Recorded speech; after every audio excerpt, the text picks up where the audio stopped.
জাতীয় পর্যায়ে গৌরবোজ্জ্বল ও কৃতিত্বপূর্ণ অবদানের জন্য এবছর ৭ বিশিষ্টজনকে স্বাধীনতা পুরস্কারের জন্য মনোনীত করেছে সরকার। সেই সঙ্গে প্রয়াত রাষ্ট্রপতি জিয়াউর রহমানের স্বাধীনতা পুরস্কার প্রত্যাহারের সিদ্ধান্ত বাতিলও করেছে সরকার।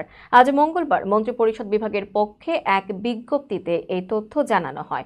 ২০২৫ সালে স্বাধীনতা পুরস্কারের জন্য মনোনীত বিশিষ্টজনদের মধ্যে আছেন বিজ্ঞানী অধ্যাপক জামাল নজরুল ইসলাম, ব্র্যাকের প্রতিষ্ঠাতা স্যার ফজলে হাসান আবেদ, লেখক ও বুদ্ধিজীবী বদরুদ্দিন উমর, কবি আল মাহমুদ, কেন্দ্রীয় শহীদ মিনারের অন্যতম নকশাকার নভের আহমেদ, পপ সম্রাট আজম খান ও আবরার ফাহাদ। আবরার ফাহাদ বাংলাদেশ প্রকৌশল বিশ্ববিদ্যালয়ের শিক্ষার্থী ছিলেন। ২০১৯ সালের অক্টোবরে বর্তমানে নিষিদ্ধ সংগঠন ছাত্রলীগের নেতাকর্মীদের নির্যাতনে তিনি নিহত হন।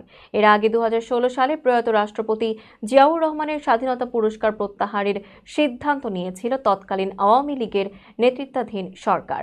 পরে জাতীয় জাদুঘর থেকে তার পুরস্কারের মেডেল ও সম্মাননা পত্র সরিয়ে ফেলা হয়।